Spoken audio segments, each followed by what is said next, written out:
नमस्कार दोस्तों, मैं शिवानी वर्मा लोकगीत चैनल में आप लोगों का स्वागत है दोस्तों। और आज मैं लेकर आई हूँ आप लोगों के लिए एक प्यारा सा लाचारी गीत है। आप लोग ज़रूर सुने इस गीत को और पूरा सुनेंगे तभी इस गीत का भाव समझ में आएगा। तो आइए सुने ये प्यारा सा लाचारी गीत। सीता सूरतिया के लोभी की राम फुलवरिया में आई गए। सीता सूरतिया के लोभी की राम फुलवरिया में आई गए। सीता सूरतिया के लोभी की राम फुलवरिया की राम फुलवरिया में आई गए। रामा रसोइया सीता जवना बनावे।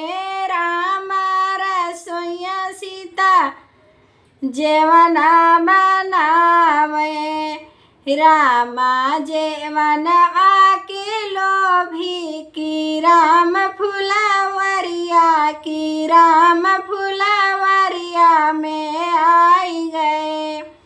रामा जेवनवा के लोभी की राम फुलवरिया की राम फुलवरिया में आई गए। सीता सूरतिया के लोभी की राम फुलवरिया की राम फुलवरिया में आई गए। सीता सूरतिया के लोभी की राम फुलवरिया की राम फुलवरिया में आई गए। गंगा जमुनवा से सीता जल भरी लावे। गंगा जमुनवा से सीता जल भरी लावे।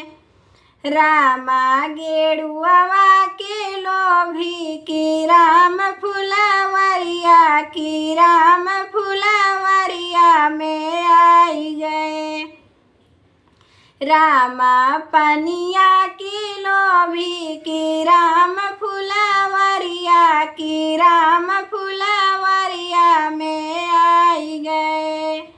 सीता सूरतिया के लोभी की राम फुलवरिया की राम फुलवरिया में आई गए। सीता सूरतिया के लोभी की राम फुलवरिया की राम फुलवरिया में आई गए।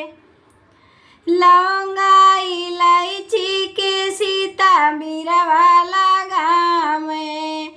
लौंगा इलायची के सीता बिरवा लगावे। रामा बिरउआ के लोभी की राम फुलवरिया की राम फुलवरिया में आई गए। रामा बिरउआ के लोभी की राम फुलवरिया की राम फुलवरिया में आई गए। सीता सूरतिया के लोभी की राम फुलवरिया की राम फुलवरिया में आई गए। सीता सूरतिया के लोभी की राम फुलवरिया की राम फुलवरिया में आई गए। कुश की चटैया सीता से जिया लगावे। कुश की चटैया सीता से जिया लगावे। रामा से जियवा के लोभी की राम फुलवरिया की राम फुलवरिया में आई गए।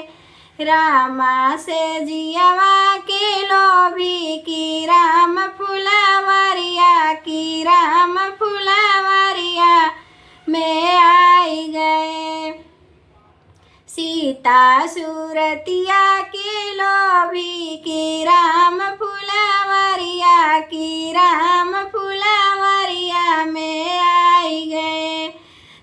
सीता सूरतिया के लोभी की राम फुलवरिया की राम फुलवरिया में आई गए।